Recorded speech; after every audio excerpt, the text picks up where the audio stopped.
No funeral do meu pai, um general de 4 estrelas, minha madrasta bloqueou meu caminho. Seu uniforme é uma vergonha, sibilou ela. Meu próprio irmão sussurrou: saia daqui, seu desgraçado. Eles achavam que estavam enterrando o legado dele. Não tinham ideia de que seriam enterrados por ele. Eu sou Dakota James. Tenho 37 anos e hoje estava enterrando meu pai.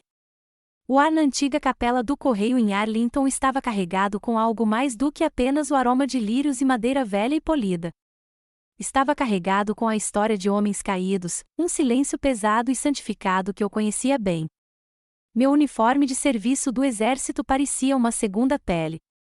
O paletó azul escuro, perfeitamente cortado, a fileira de medalhas no peito, um catálogo silencioso e pesado da minha vida. Cada faixa e estrela era uma língua que poucos entendiam, um testamento de uma promessa que eu havia feito em West Point: dever, honra, pátria.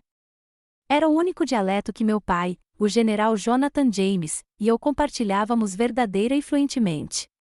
Mas, na entrada de pedra da capela, fui recebido não por um porteiro sombrio, mas pela minha madrasta, Eleanor Vance. Ela se mantinha imponente, uma guardiã de uma cerimônia que orquestrara, não uma viúva em luto. Vestida com um vestido Oscar de la Renta preto que custava mais do que o salário anual de um jovem soldado raso, ela me examinou da cabeça aos pés. Seu sorriso era um corte perfeito, vermelho sangue, que não alcançava seus olhos frios e avaliadores.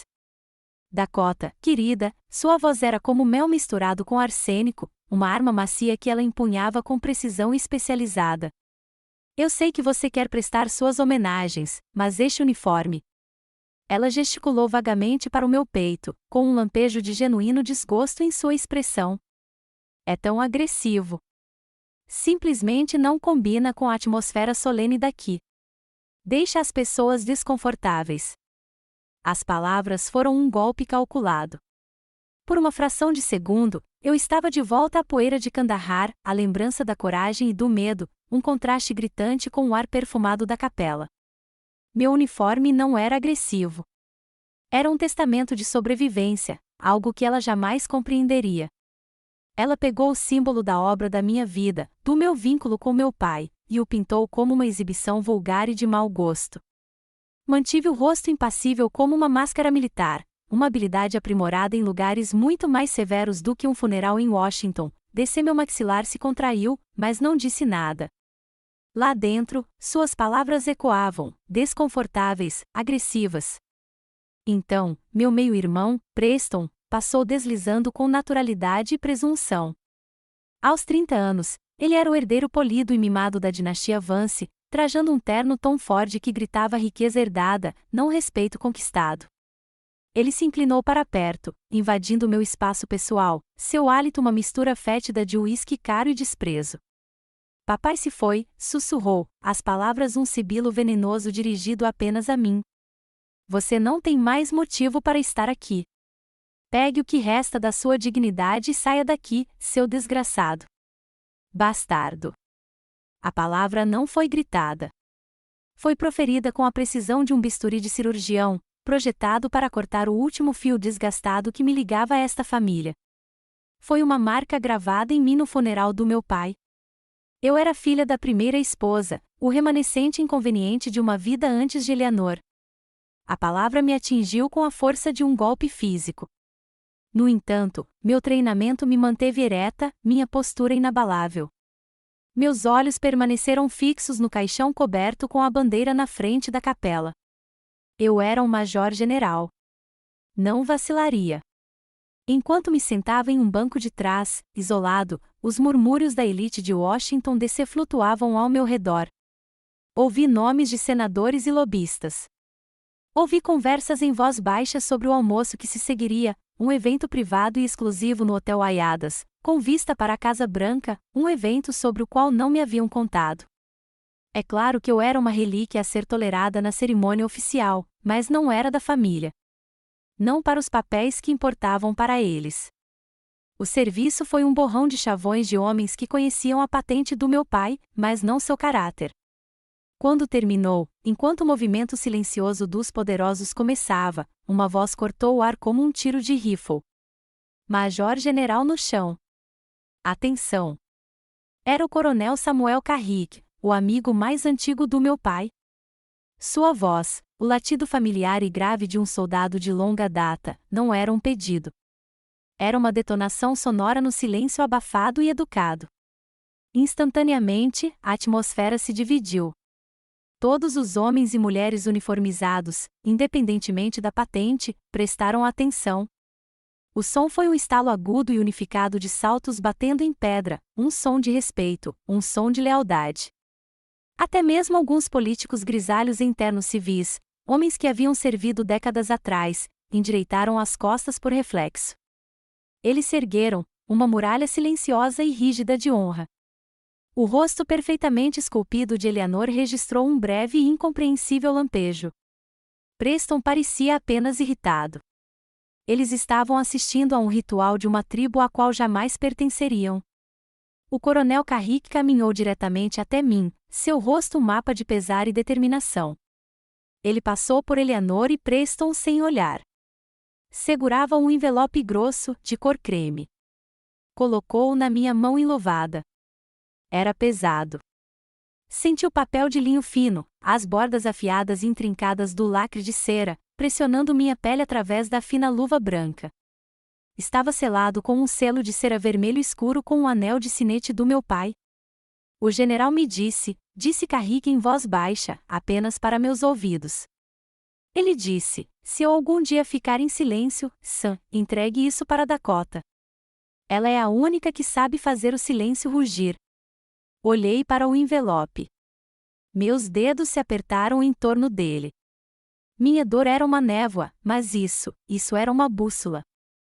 Minha raiva era um fogo, mas isso era um alvo. Minha humilhação era uma ferida, mas isso era uma ordem direta. Minha missão tinha apenas começado.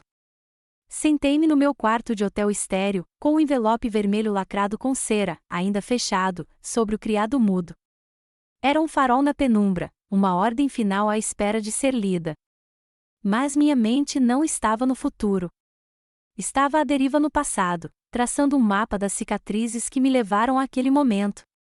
A dor das palavras de Preston, desgraçado, e a crueldade casual de Eleanor abriram uma caixa de Pandora de memórias, cada uma delas uma pequena pedra afiada na fundação da minha resiliência. Eu me lembrava de ter 19 anos, recém-saído de um treino extenuante, meus músculos doloridos, mas meu espírito elevado. Era dia de ação de graças e eu estava de licença. Tudo em que eu conseguia pensar era em voltar para casa, sentir o cheiro do peru recheado com salsicha do meu pai e sua famosa torta de abóbora. Eu ansiava pelo conforto simples da família, pela sensação de pertencer a um lugar tranquilo depois de meses de sofrimento. Entrei em nossa casa em MC Lynn, esperando o caos acolhedor dos preparativos para o feriado. Em vez disso, fui recebido por um silêncio arrepiante. O ar estava frio, a cozinha escura. Na bancada de mármore reluzente, um bilhete estava encostado em uma única e triste caixa de macarrão com queijo Kraft. A letra perfeita e repetitiva de Eleanor dizia: Dakota, seu pai e eu temos um jantar importante com o senador. Você pode encontrar algo na geladeira. Não faça bagunça. Com amor. Amor. A palavra era uma zombaria. Aos 19 anos, tentei racionalizá-la. É um jantar importante. Ela está ocupada. Comi o macarrão com queijo, o pó laranja fluorescente grudado nos meus dentes, e tentei ignorar a sensação de vazio no peito. Olhando para trás agora, com a clareza fria de um estrategista, vejo o que era. Não foi apenas um jantar esquecido. Foi uma declaração de valor. O senador era importante. Eu não. O contraste entre o banquete político deles e a minha refeição barata e processada era uma mensagem deliberada, uma lição silenciosa e brutal da minha própria insignificância. Outra lembrança veio à tona, mais nítida desta vez. Era o 30º aniversário de Preston. Eu estava servindo na Alemanha e passei meses vasculhando antiquários e mercados de pulgas em Heidelberg. Finalmente o encontrei, um mapa militar raro e lindamente preservado da Segunda Guerra Mundial, detalhando o desembarque dos aliados na Normandia. Era um pedaço da história, algo que eu sabia que meu pai, um estudioso militar de coração, guardaria com carinho. Mandei emoldurar profissionalmente e enviei para casa, retratando seu orgulho. Meses depois, em uma curta licença, eu estava procurando algo no depósito. E lá estava, meu presente, encostado em uma parede úmida, atrás de uma pilha de revistas velhas e raquetes de tênis quebradas. O vidro da moldura estava rachado. Encontrei Eleanor arrumando peonias na sala de estar. O mapa que enviei, perguntei, mantendo a voz firme. Para o papai.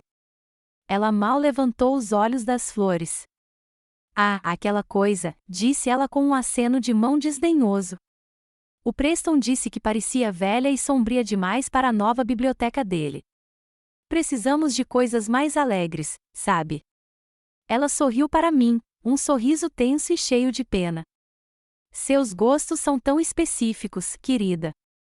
Foi mais uma aula magistral de seu estilo particular de crueldade, fazendo-me sentir que meu amor, meu esforço, minha própria essência eram de alguma forma errados, grosseiros. Até me lembrei de uma de suas manobras mais públicas. Eu estava em casa, de licença, e ouvi meu pai falando ao telefone com ela, falando sobre uma festa de gala no Chevy Chase Club, uma das instituições mais exclusivas de depois de Cristo. Depois que ele desligou, vi a expressão preocupada em seu rosto. Mais tarde, ele me disse, Eleanor achou que você não se sentiria confortável lá, Dakota. Ela disse que era só gente delicada. Na época, aceitei, acreditando que meu pai estava tentando me proteger de um mundo ao qual eu não pertencia. Agora vejo que Eleanor estava me isolando, me pintando como um bruto social para garantir que eu ficasse longe da vista, longe da mente. Mas a peça final e condenável do quebra-cabeça se encaixou enquanto eu repassava minha última videochamada com ele. Ele parecia tão cansado, as olheiras pareciam hematomas. Ele se inclinou para a câmera, a voz baixa e urgente. Dakota, começou ele, tem coisas aqui, monstros em uniforme de gala. De repente, Eleanor surgiu no quadro, um turbilhão de perfume e sorrisos deslumbrantes. Ela passou o braço pelos ombros do meu pai, puxando-o para trás. Ainda falando de guerra, vocês dois, ela disse animadamente, com os olhos brilhantes e duros. Vamos, querido, nossos convidados estão chegando. Falo com você em breve, Dakota. Ela o beijou no rosto e encerrou a ligação. Na época, pareceu uma simples interrupção. Agora, eu via o que era, um ato de controle, um silenciamento. Ela não tinha acabado de encerrar uma ligação. Ela tinha cortado um aviso. A distância do meu pai, seus silêncios, os olhares de dor que eu confundi com desaprovação, não era ele me afastando. Era ele falhando em me proteger dela. Ele era um general de 4 estrelas que podia comandar exércitos. Mas em sua própria casa, ele havia sido superado. Os monstros sobre os quais ele tentava me alertar não estavam apenas no Pentágono. Um deles dormia em sua cama. E agora ela e o filho achavam que tinham vencido. Achavam que a história terminava com a morte silenciosa do meu pai. Estavam enganados. O lacre de cera vermelha do envelope do meu pai se rompeu com um leve estalo. Lá dentro, não havia carta, nem explicação, apenas um único cartão-chave criptografado e um pedaço de papel dobrado com 2 palavras escritas na letra afiada e familiar do meu pai: encontre Caleb. A viagem me levou para as profundezas das montanhas Blue Ridge, na Virgínia, um mundo distante da formalidade engomada de Washington, D.C. Este era um lugar de estradas sinuosas, florestas densas e pequenas comunidades para onde as pessoas iam para desaparecer. As coordenadas me levaram a uma trilha de terra que parecia se dissolver na mata. Estacionei meu jipe e continuei a pé. O único som era o estalar das folhas sob minhas botas. A cabana era quase invisível, aninhada em um buraco e construída com madeira escura e desgastada pelo tempo. Mas, ao me aproximar, vi os sinais sutis de uma fortaleza, uma cerca de arame quase invisível, pequenas câmeras ativadas por movimento montadas no alto dos troncos de carvalhos antigos, uma antena parabólica, um terminal Starlink inclinado para o céu, um centro nervoso moderno escondido em uma estrutura rústica. Este era o lar de um homem que não queria ser encontrado. Ao cruzar um limiar invisível, uma voz metálica e sintetizada ecoou entre as árvores: propriedade privada. Saia imediatamente. Mantive minha posição. A pesada porta reforçada com aço da cabine se abriu com um rangido, e um homem emergiu. Parecia um animal acuado, magro e rijo, com uma barba selvagem e olhos assombrados e ardentes. Em sua mão, segurada com facilidade, trazia uma pistola Sig Sauer apontada diretamente para o meu peito. Eu não recebo visitas, rosnou ele, com a voz rouca pelo desuso. Não peguei minha própria arma. Simplesmente levantei o bilhete dobrado para que ele pudesse ler as duas palavras. Seus olhos se estreitaram, acompanhando o papel. Ele abaixou a Sig Sauer, mas apenas alguns centímetros. A tensão permaneceu, palpável no ar frio da montanha. Droga, John, murmurou ele, mais para si mesmo do que para mim. Sempre soube como arrastar as pessoas para problemas, até mesmo da sepultura. Ele balançou a cabeça, um convite silencioso para entrar. Lá dentro, a cabine era uma explosão de caos organizado. O exterior rústico dava lugar a uma central de comando digital. Bancos de servidores zumbiam suavemente, suas luzes piscantes lançando um brilho verde e âmbar nas paredes rústicas. Fios serpenteavam pelo chão como trepadeiras, conectando monitores, discos rígidos e dispositivos estranhos, feitos sob medida. Cheirava a ozônio, café velho e paranoia. Aquele era Caleb Keller, ex-funcionário da Agência de Inteligência de Defesa. Um fantasma. O fantasma do meu pai. Ele deixou isso para você, eu disse, estendendo o cartão-chave. Caleb o pegou sem dizer uma palavra. Ele o inseriu em um terminal e sua expressão mudou. O olhar selvagem em seus olhos se aguçou, tornando-se de foco intenso. Seus dedos longos e finos percorreram o teclado, uma onda de movimentos frenéticos e precisos. Uma tela preta repleta de linhas em cascata de código verde. Eles usaram um algoritmo de terra arrasada nos arquivos dele, disse Caleb, sem tirar os olhos do monitor. Apagaram, sobrescreveram 7 vezes e depois fragmentaram os restos em uma dúzia de servidores falsos. Amadores. Ele disse a última palavra com um sorriso irônico. Por horas, observei-o trabalhar. Eu era um general sem exército, um estrategista observando um novo tipo de guerra se desenrolar em um campo de batalha digital. Caleb explicou seu processo em frases curtas e concisas, como se estivesse instruindo um superior. Ele disse que era como remontar um vaso grego quebrado, mas cada caco estava escrito em uma língua morta diferente, e a imagem original era um segredo de Estado. O zumbido baixo e constante dos garçons era o único som, uma trilha sonora para nossa descida ao mundo oculto do meu pai. Preparei café, forte e preto, como os soldados fazem. Era tudo o que eu podia fazer, um pequeno ato de apoio em uma guerra que eu ainda não entendia. Então, depois do que pareceu uma eternidade, Caleb congelou. Consegui sussurrou. Na tela principal, um único arquivo de registro havia se materializado do éter digital, Chimera_Y_Alpha_log. Era uma lista de nomes redigidos, remessas codificadas e autorizações de transferência criptografadas. Não fazia sentido para mim, mas então meus olhos captaram uma linha que não havia sido totalmente redigida.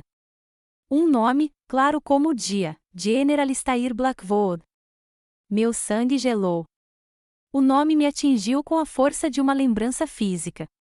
Eu vi um flash de uma festa de Natal no Pentágono anos atrás. Meu pai e Blackwood, lado a lado, taças de champanhe nas mãos. Ambos sorriam para a câmera, mas mesmo assim, eu notei algo tenso no sorriso do meu pai, uma tensão em torno de seus olhos que a câmera não conseguia esconder. Caleb apontou um dedo trêmulo para a tela. Uma quimera, disse ele, com a voz num sussurro baixo e atônito.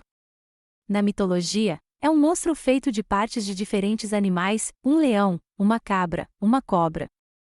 Ele me olhou, os olhos arregalados de uma compreensão terrível. Isso não era um projeto, Dakota. É uma conspiração, e acho que acabamos de encontrar a cabeça da fera. A descoberta do nome de Alistair Blackwood não trouxe alívio. Trouxe um foco arrepiante e afiado.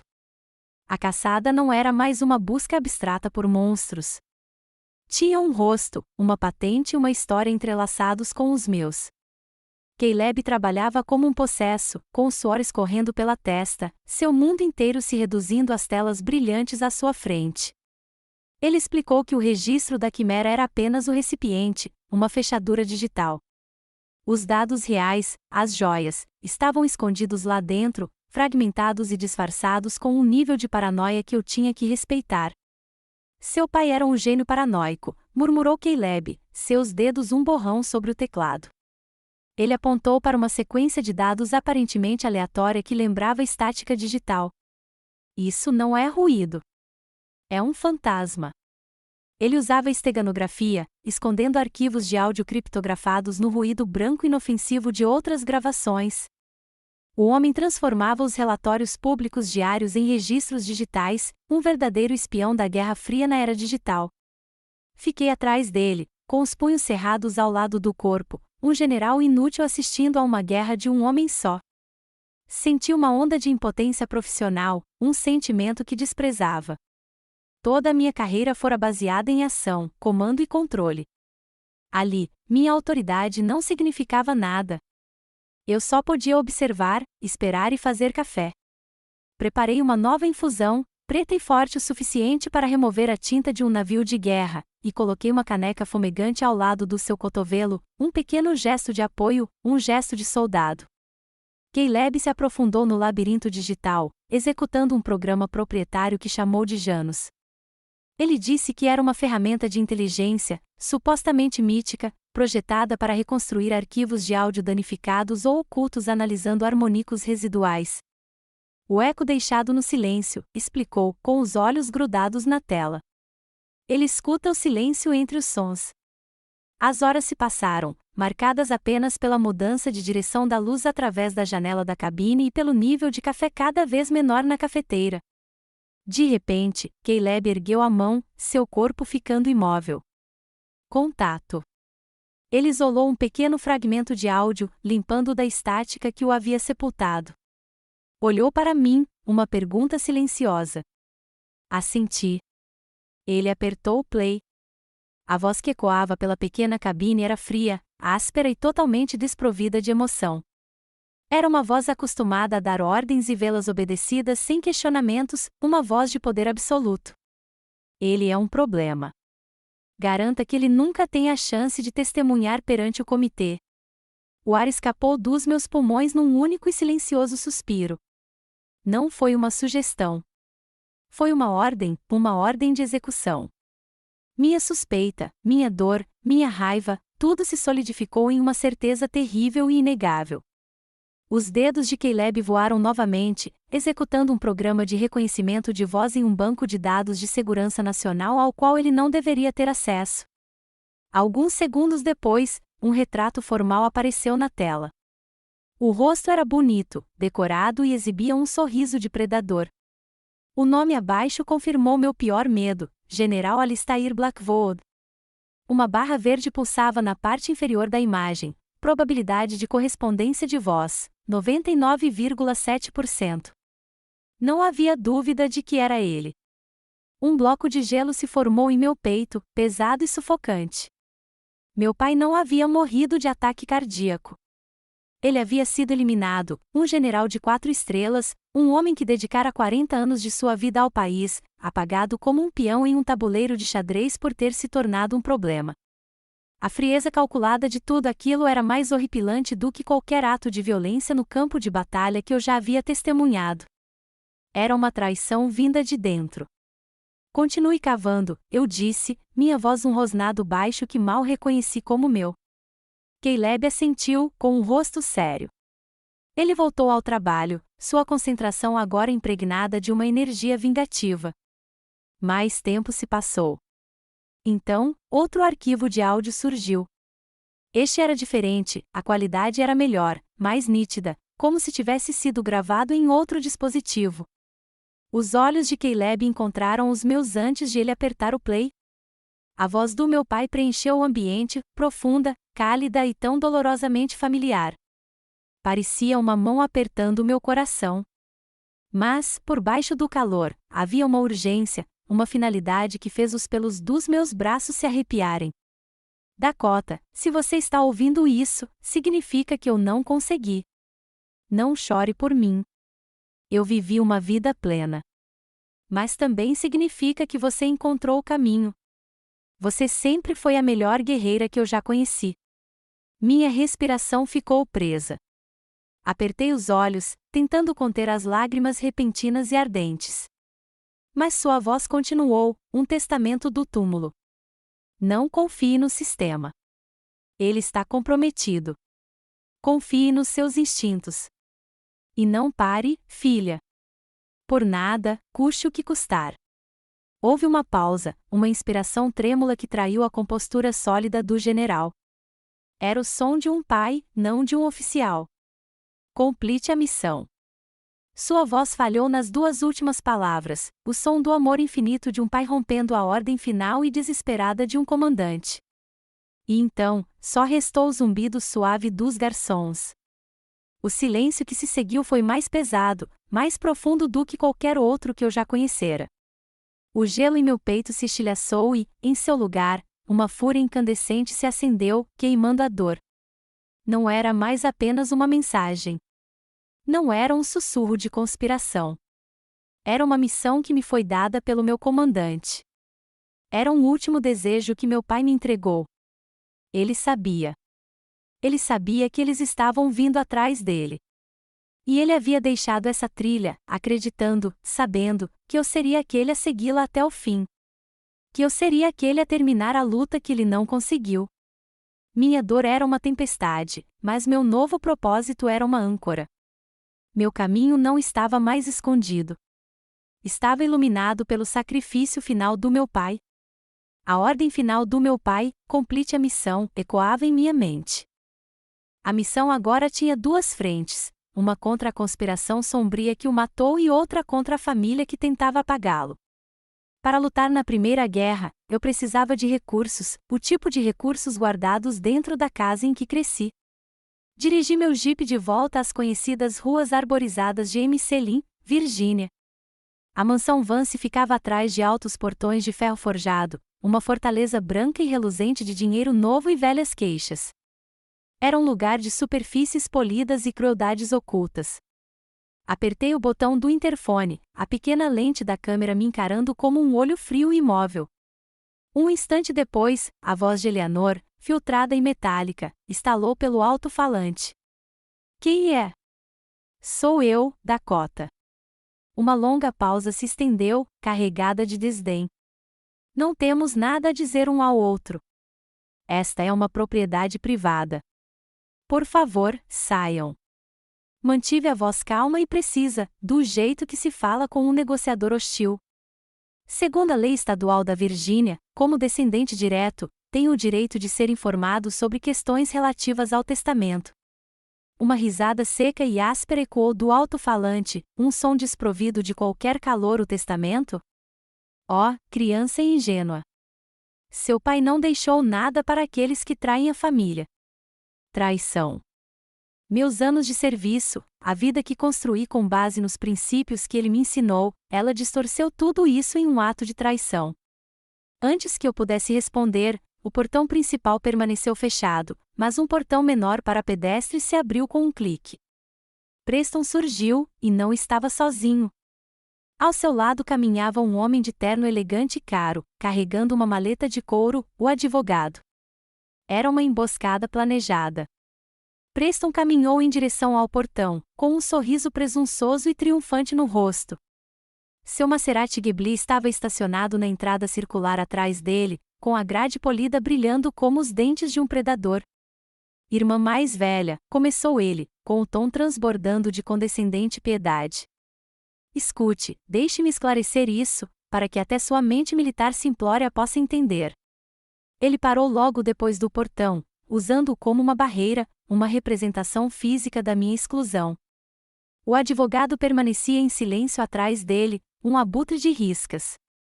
Papai assinou um novo testamento há 6 meses, anunciou Preston, projetando a voz para obter o máximo efeito. Tudo, esta casa, as ações, os fundos fiduciários, tudo vai para a mamãe e para mim. Seu nome, ele fez uma pausa, saboreando o momento, não é mencionado nenhuma vez. Você é uma nota de rodapé apagada, Dakota. Um erro que foi corrigido. Ele ergueu um maço grosso de papéis, acenando como um troféu, permitindo-me ver claramente a assinatura do meu pai no final da página, uma assinatura que parecia cansada, forçada. Uma fúria fria e dura começou a crescer dentro de mim, mas eu a contive. Não demonstrar fraqueza. Não me importo com o dinheiro, Preston, eu disse, com a voz perigosamente baixa. Quero os pertences pessoais do meu pai, suas medalhas, seus diários do escritório. Preston riu, um som alto e feio. Pertences pessoais? Você está falando daquela tralha no antigo escritório dele? Mandamos tudo embora, vendemos para algum colecionador, sabe? Ele se inclinou para a frente, conspiratoriamente. Para abrir mais espaço para o meu novo conjunto de entretenimento. A crueldade casual disso, a profanação absoluta da memória do meu pai, era estarrecedora. Eles não tinham apenas tirado o dinheiro dele. Tinham vendido a alma dele por uma televisão maior. Olhei para ele, para o espaço vazio onde deveria estar um irmão, e não senti nada além de desprezo. Ele viu a expressão nos meus olhos e seu sorriso irônico se intensificou. Deu um passo em direção às grades do portão, baixando a voz para um sussurro venenoso. Você nunca fez parte disso, Dakota. Você foi apenas um erro, meu pai teve que pagar por uma relíquia da sua primeira vida. Um fantasma. Ele me olhou de cima a baixo, com o olhar fixo no meu uniforme, com desgosto. Agora saia daqui antes que eu chame a segurança. Não suje a minha entrada. Não sujem a minha entrada. Era isso, a indignidade final, a separação final. Durante anos, suportei suas ofensas, suas exclusões, sua campanha silenciosa de guerra psicológica, tudo pelo bem do meu pai. Mas meu pai se foi. O cessar-fogo havia terminado. As regras de combate haviam mudado. Eles achavam que tinham todo o poder, trancados em sua fortaleza de riqueza e papel achavam que eu era um fantasma. Estavam prestes a descobrir que fantasmas ainda podem assombrar, e que ainda podem entrar em guerra. Voltei para a cabana de Caleb com uma chama fria queimando em minhas entranhas. A humilhação na casa da minha infância havia cauterizado minha dor, deixando para trás algo duro, cortante e brutalmente claro. Eu andava de um lado para o outro no chão da cabana, as tábuas de madeira desgastadas rangendo sob minhas botas, um metrônomo inquieto em contagem regressiva para a guerra. Eu era um tigre enjaulado, as barras da jaula forjadas pela ganância da minha família e pela arrogância do meu inimigo. Cada detalhe do encontro se repetia em minha mente, o silêncio presunçoso do advogado, o sorriso triunfante de Preston, o insulto final e desdenhoso, não suje minha entrada de automóveis. Eles tomaram minha casa. Estão vendendo o legado do meu pai pedaço por pedaço, como se fosse sucata em uma venda de garagem. Eles vão pagar, eu disse, as palavras em voz baixa e final. Caleb, curvado sobre seus terminais, ergueu os olhos da tela onde o arquivo de áudio da Ordem de Blackwood era exibido como um estandarte inimigo capturado. Temos a ordem de matar, disse ele, com a voz prática, me puxando de volta para a ameaça imediata. É a prova cabal. Podemos vazar para a imprensa, o New York Times, o Washington Post. Deixe-os publicar. Vai ser notícia de primeira página. Parei de andar de um lado para o outro e balancei a cabeça, uma estratégia clara se formando em meio ao caos da minha raiva. Não, isso é previsível demais. É o jogo deles, no território deles. Vão emitir uma negativa padrão, enterrá-la sob uma montanha de 100 comentários e iniciar uma investigação interna de vários anos que, silenciosamente, não levará a lugar nenhum. Blackwood vai superar a tempestade. A história vai morrer em uma semana, e teremos desperdiçado nossa melhor arma. Encontrei o olhar de Caleb, e minha mente finalmente parecia minha novamente, clara, estratégica, focada. Quero atacar onde eles menos esperam, não na imprensa, mas no próprio mundo deles. Quero usar a arrogância deles contra eles. Apontei para o arquivo de áudio no monitor dele. Você consegue isolar um clipe de 10 segundos, só a voz dele dizendo, garanta que ele nunca tenha a chance de depor? Sem contexto, sem ruído de fundo, nada mais. Um sorriso lento e lupino se espalhou pelo rosto de Caleb. O olhar assombrado em seus olhos foi substituído pelo brilho de um predador que acaba de receber um corte de carne nobre. General, consigo fazer parecer que ele está sussurrando no seu ouvido das profundezas do inferno. Ele começou a trabalhar, os dedos dançando pelo teclado. Poucos minutos depois, ele conseguiu um clipe limpo e desencarnado de 10 segundos de puro veneno incriminador. O próximo passo foi escolher o campo de batalha, não uma praça pública, mas um clube privado, um lugar onde as pessoas certas estivessem ouvindo, um lugar construído com base em credibilidade silenciosa e conhecimento interno. O poleiro do Sentinela, eu disse. Caleb assentiu em aprovação, com um brilho de respeito nos olhos. O Sentinels Perch era um fórum online privado, somente para convidados, para oficiais militares da ativa e da reserva, analistas de inteligência e contratados de defesa. Era um salão digital de VFW onde segredos eram moeda corrente e reputações eram construídas ou destruídas da noite para o dia. Um sussurro no Perch podia se tornar um rugido no Pentágono pela manhã. Era o lugar perfeito para plantar uma semente de dúvida. Usando uma conta anônima e altamente criptografada, Caleb enviou o arquivo de áudio de 10 segundos. Ele deu a ele um título simples e provocativo: Alguém reconhece esta voz? Sem mais comentários, sem explicações. Sentamos na penumbra da cabine, o brilho dos monitores iluminando nossos rostos, observando a tela em um silêncio carregado de expectativa. Nos primeiros minutos, nada. Então, um único comentário apareceu, parece Blackvold. O outro seguiu rapidamente, de jeito nenhum. Não pode ser. A qualidade está muito limpa. Então, isso é real? Fonte? Não publique essa porcaria sem uma fonte. Outro, a cadência está correta. Participo de briefings com ele há 20 anos. É ele mesmo. Aposto minha aposentadoria nisso. Em uma hora, o tópico explodiu, milhares de visualizações, centenas de comentários. Analistas de inteligência de sinais aposentados estavam passando o áudio por seu próprio software de espectrograma, debatendo a forma de onda.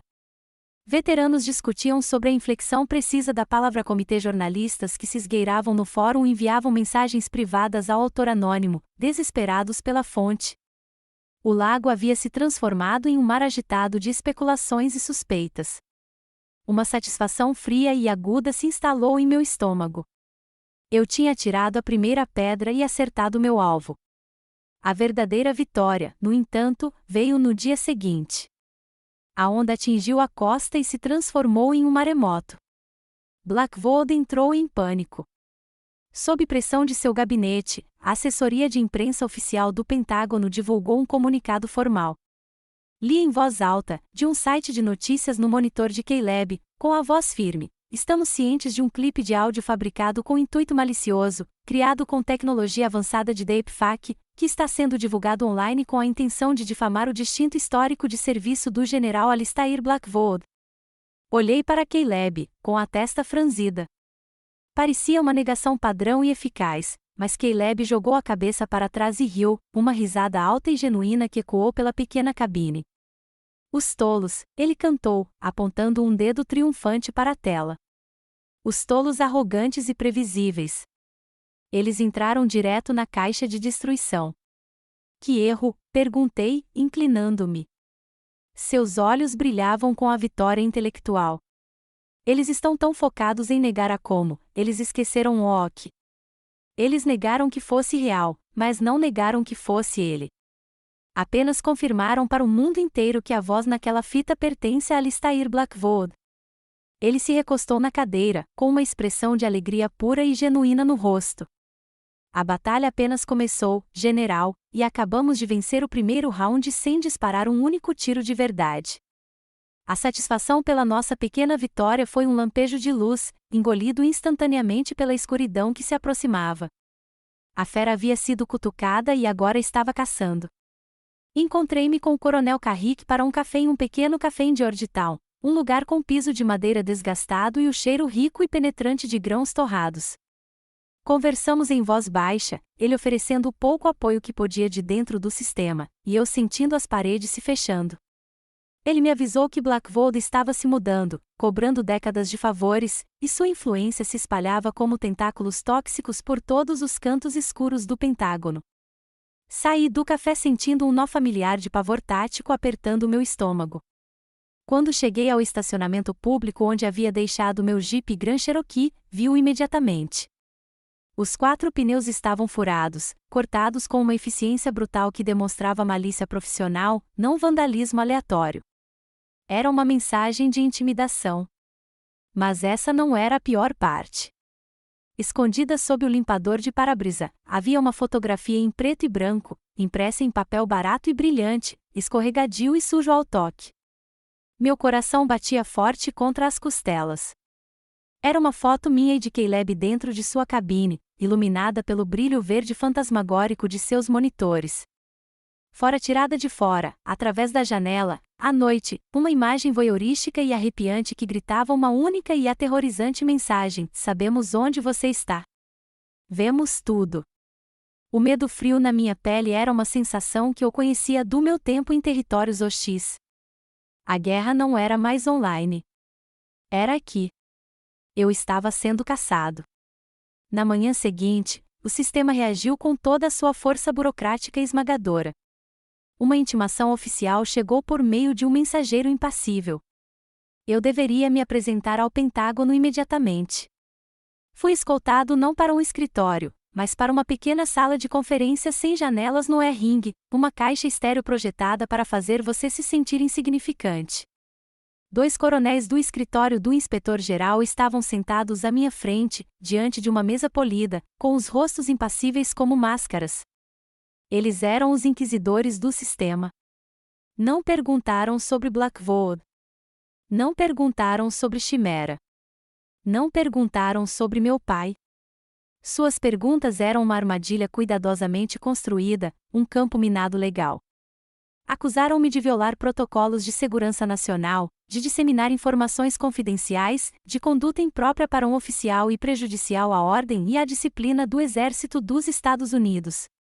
Foi um assassinato de caráter clássico, uma investigação formal AR-15-6, projetada não para descobrir a verdade, mas para criar uma verdade oficial.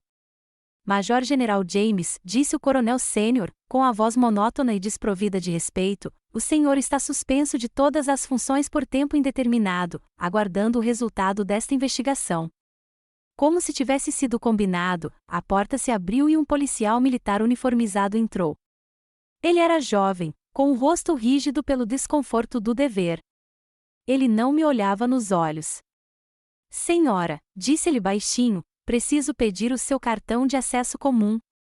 Meu cartão CAC, um simples pedaço de plástico, mas era a minha chave para o mundo que eu havia construído, meu acesso às bases, aos sistemas, ao meu e-mail, a toda a minha vida profissional. Era a minha identidade como soldado. Tirei-o da carteira e coloquei-o sobre a mesa. O plástico fez um clique alto na sala silenciosa. Parecia que estavam arrancando minha pele. Quando o deputado pegou o cartão, senti uma profunda sensação de perda.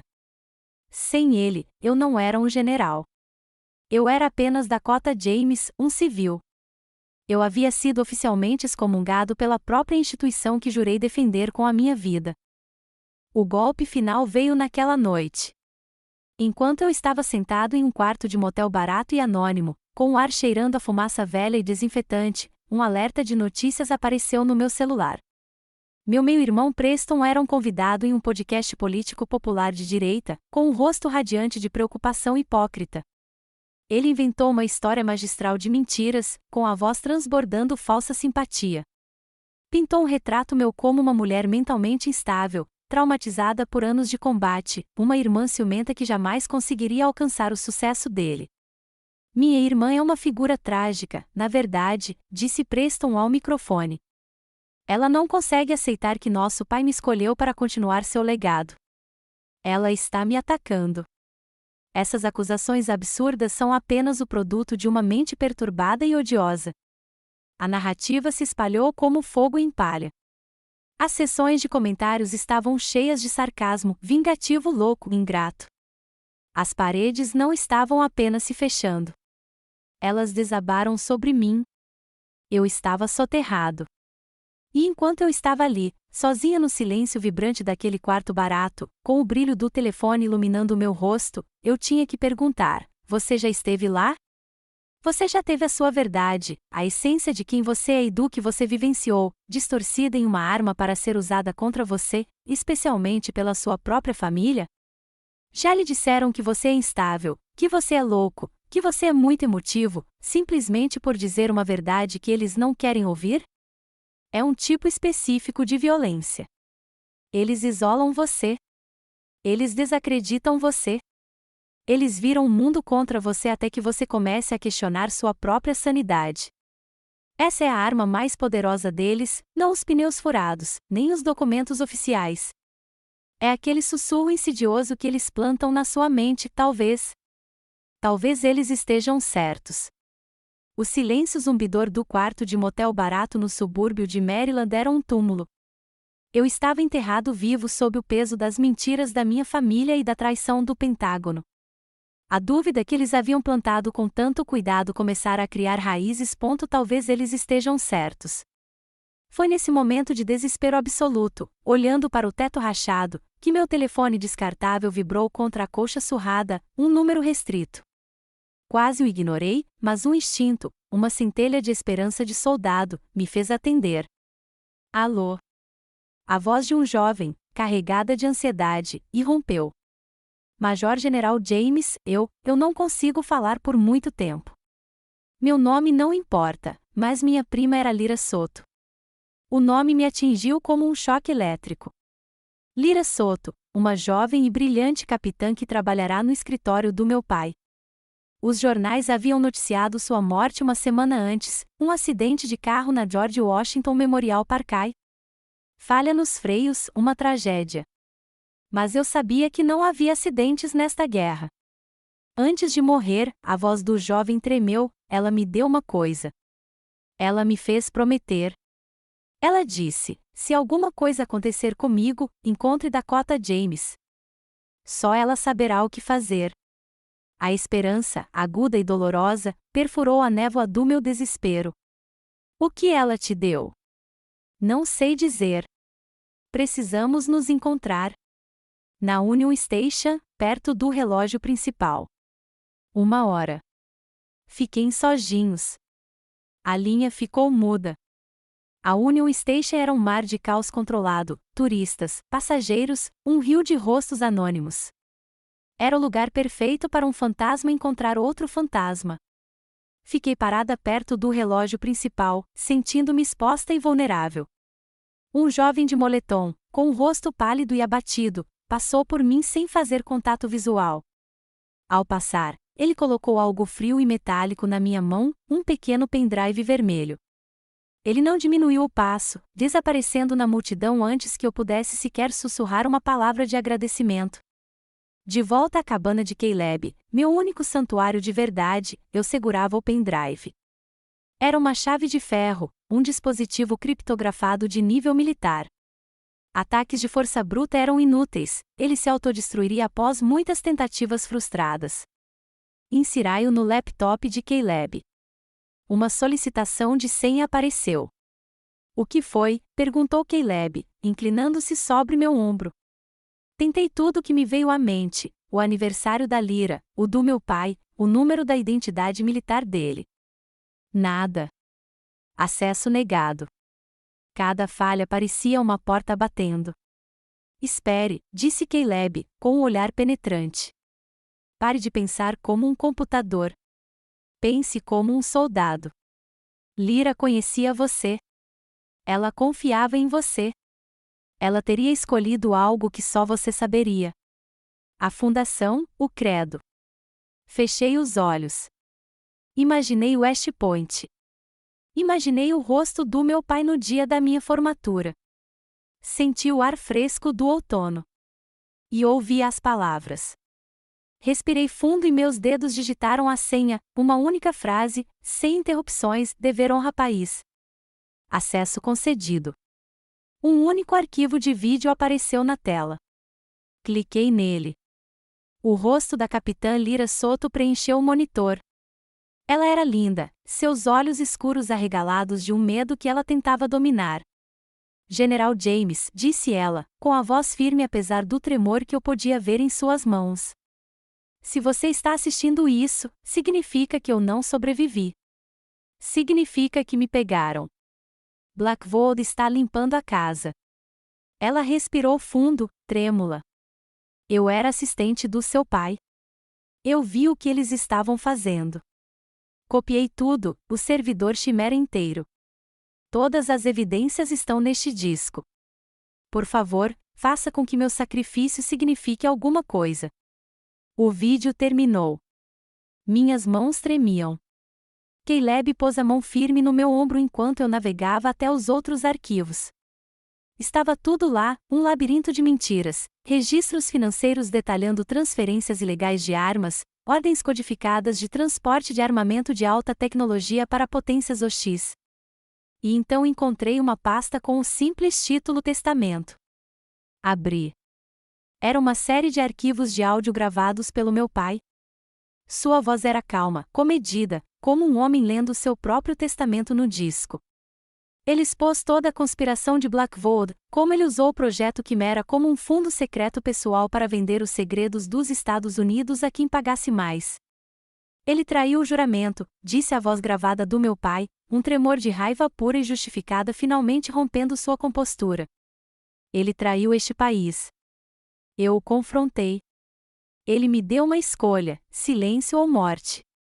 Houve uma longa pausa. Prendi a respiração. Escolhi os dois, disse meu pai, com a voz agora carregada de um amor profundo e dolorido. Um silêncio temporário e uma morte que dariam à minha filha a verdade de que ela precisava para falar por mim. Eu me quebrei. Um soluço áspero e rouco escapou da minha garganta, e eu me deixei cair para a frente, com a cabeça entre as mãos. As lágrimas que eu havia segurado por tanto tempo finalmente vieram, quentes e amargas. Ele não havia sido apenas assassinado. Ele havia arquitetado seu próprio martírio. Ele havia transformado sua própria morte na prova final, uma tocha acesa passada de sua mão para a minha. Chorei pelo pai que perdi, pelo herói que mataram, pela jovem corajosa que morreu por esta verdade. Então, enxuguei minhas lágrimas. O fogo da minha dor havia sido forjado no aço frio e duro do propósito. Eu tinha a arma. Eu tinha a verdade. Agora eu tinha uma guerra para vencer. O baile de aniversário do Exército, realizado anualmente no cavernoso salão principal do Centro de Convenções Walter, Washington, era o coração reluzente do complexo militar industrial, generais e políticos, lobistas e empreiteiros de defesa, todos os que eram importantes, nadando em um mar de uniformes de gala e vestidos de gala. Este era o território do meu inimigo. E esta noite, eu iria destruí-lo. Eu havia trocado minha existência em um quarto de motel pelas linhas impecáveis do meu uniforme de serviço do Exército, o paletó azul escuro, o latão polido, as fileiras de medalhas. Era a minha armadura. Era a minha autoridade. E eu a estava recuperando. Eu não estava suspenso. Eu não era um pária. Naquela noite, eu era o Major-General Dakota James e estava em uma missão. Quando atravessei a entrada principal, uma onda de sussurros percorreu a sala. Todas as cabeças se viraram. Vi Eleanor e Preston parados perto da mesa principal, ladeados por um confiante e sorridente General Blackwood. Seus rostos congelaram. O sorriso perfeitamente pintado de Eleanor se transformou em uma careta. Preston parecia ter visto um fantasma. Eles me viam não como um convidado, mas como um problema que se recusava a permanecer enterrado. Eleanor se inclinou, sussurrando algo urgente para Blackwood. Ele me olhou com um brilho de irritação nos olhos, mas então simplesmente deu de ombros, um pequeno gesto de desprezo. Sua arrogância era seu defeito fatal. Ele me via como um oficial desonrado e impotente, uma mosca a ser espantada. Ele achou que minha presença ali era um patético ato final de desafio. Ele não fazia ideia de que eu não estava ali para a festa. Eu estava ali para a caçada. A noite se arrastou com gentilezas forçadas e discursos de autocongratulação. Finalmente, chegou o momento que eu tanto esperava. O mestre de cerimônias subiu ao pódio para iniciar uma homenagem ao legado do meu pai, o general Jonathan James. Foi um rio de chavões higienizados, cuidadosamente selecionados para enaltecer a lenda, ignorando o homem. Assim que ele terminou seu discurso vazio, eu me movi. Entrei no palco com uma calma e determinação que chamava a atenção. A sala ficou em silêncio. Peguei o microfone da mão do mestre de cerimônias atordoado. Desculpe a interrupção, eu disse, minha voz ecoando clara e firme pelo potente sistema de som do salão. Todos os olhos estavam fixos em mim. Mas falta um detalhe crucial nessa homenagem. Deixei o silêncio pairar por um instante e então voltei meu olhar diretamente para a mesa de Blackwood. Meu pai, o general Jonathan James, não morreu de causas naturais. Ele morreu porque carregava uma verdade que algumas das pessoas mais poderosas nesta sala queriam enterrar. Vi o sorriso de Blackwood murchar. Eleanor empalideceu. Ele foi assassinado. Um suspiro coletivo percorreu a plateia. O silêncio que se seguiu foi absoluto, um vácuo pesado e morto. Naquele silêncio, apertei um pequeno botão no controle remoto em minha mão. As enormes telas atrás do palco, que exibiam o brasão do exército, piscaram, e então uma voz, a voz de Blackwood, preencheu o salão, fria, precisa e inconfundível: ele é um problema. Garanta que ele nunca tenha a chance de depor perante o comitê. A ordem de execução do meu pai ecoou nos lustres de cristal. O salão inteiro ficou paralisado em uma incredulidade atordoada. À mesa de Blackwood, o rosto de Eleanor era uma máscara de horror branco como giz. Sua taça de champanhe escorregou de seus dedos trêmulos e se espatifou no chão polido, o som como um tiro no silêncio. Preston, com o rosto pálido, cambaleou para trás da mesa como se fosse correr. Falei novamente, minha voz agora como aço cortando o choque. As provas completas e não editadas do projeto Quimera, incluindo arquivos detalhando traição e conspiração para cometer assassinato, foram entregues ao inspetor-geral do Departamento de Defesa e a todos os principais veículos de comunicação deste país há exatamente 5 minutos. Assim que as palavras saíram da minha boca, as portas principais do salão se abriram. 4 policiais militares uniformizados, com os rostos sérios e profissionais, seus braçais da PM brilhando sob as luzes, marcharam para dentro do salão. Não olharam para a esquerda nem para a direita. Seus movimentos eram econômicos e diretos. Marcharam direto para a mesa principal, direto para o general Alistair Blackwood. Eles não disseram nada. Não precisavam. A sala inteira assistiu, sem fôlego, enquanto o rosto de Blackwood parecia desabar. A arrogância, o poder, a confiança, tudo se esvaiu, deixando para trás um velho grisalho e oco. Ele se levantou lentamente da cadeira, com movimentos rígidos. Não ofereceu resistência quando um dos policiais pegou suas mãos e as prendeu atrás das costas com um par de algemas. O clique das algemas era o único som na vasta sala. Eles o levaram embora, um rei caído sendo conduzido para fora de seu castelo. A multidão se abriu diante deles, um mar silencioso e atordoado de testemunhas. Minha guerra havia acabado. O jogo estava encerrado. A tempestade que eu desencadeei sobre Washington foi rápida e purificadora. Nas semanas seguintes, os pilares de um império corrupto ruíram em pó. O general Alistair Blackwood foi condenado por traição e assassinato em um tribunal militar fechado e sentenciado à prisão perpétua sem direito à liberdade condicional em Fort Leavenworth. A fundação da família James foi congelada, seus bens apreendidos, revelando uma rede de empresas de fachada e contas offshore. Preston enfrentou uma série de acusações federais de fraude, seus ternos Maserati e Tom Ford foram trocados por um macacão laranja. E Eleanor, ela simplesmente desapareceu. A rainha da sociedade de Washington abdicou de seu trono, refugiando-se em um exílio autoimposto de vergonha e obscuridade. Durante os interrogatórios, os investigadores revelaram um último detalhe do intrincado plano do meu pai. O servidor de backup da Chimera, aquele que Lear havia copiado, era protegido por um sistema de autenticação de 2 fatores criado por ele mesmo. Exigia o cartão CAC físico de um oficial general e uma senha única e complexa. Ele havia projetado uma fechadura que só eu, sua filha, poderia abrir. Ele não apenas confiara em mim, ele me tornará a chave. Eu era a segurança, a única guardiã da sua verdade e da sua honra. Minha suspensão foi suspensa, minha ficha limpa com um pedido formal de desculpas do próprio secretário do Exército. Mas eu não me sentia triunfante. Apenas me sentia em silêncio. O fogo da minha raiva havia se apagado, deixando para trás o solo tranquilo e fértil da paz. Poucos meses depois, recebi um convite. Era para ser o orador principal da turma de formandos de West Point, para retornar ao lugar onde minha jornada havia começado. De pé no palco do Eisenhower Hall, contemplando o mar de cadetes vestidos de cinza, milhares de rostos jovens e ansiosos, tão parecidos com os que eu já tinha sido, senti o ciclo completo da minha vida se fechando. O ar estava carregado de história, com os fantasmas de MacArthur, Eisenhower e do meu pai. Deixei de lado minhas anotações.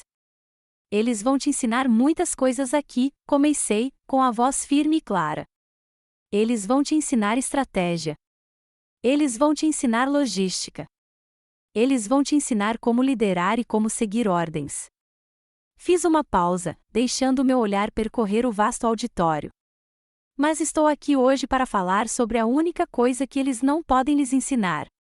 A única coisa que vocês precisam encontrar dentro de si mesmos, e essa coisa é a consciência. A parte mais difícil de ser um soldado não é seguir uma ordem. É saber quando ou não para. É reconhecer quando uma ordem, por mais oficial que seja, viola seu juramento, viola sua honra, viola a própria alma desta nação. Seu dever não é apenas para com a cadeia de comando. Seu dever supremo é para com a verdade. Quando terminei, o salão explodiu. Não foram apenas aplausos educados. Foi uma ovação de pé, um rugido estrondoso de respeito que me inundou, curando feridas que eu nem sabia que ainda tinha. Enquanto os aplausos continuavam, o coronel Carrick, agora aposentado, subiu ao palco. Seus passos eram mais lentos, mas suas costas estavam igualmente eretas. Ele não disse uma palavra. Simplesmente estendeu uma bandeira americana perfeitamente dobrada. Era a bandeira que cobria o caixão do meu pai.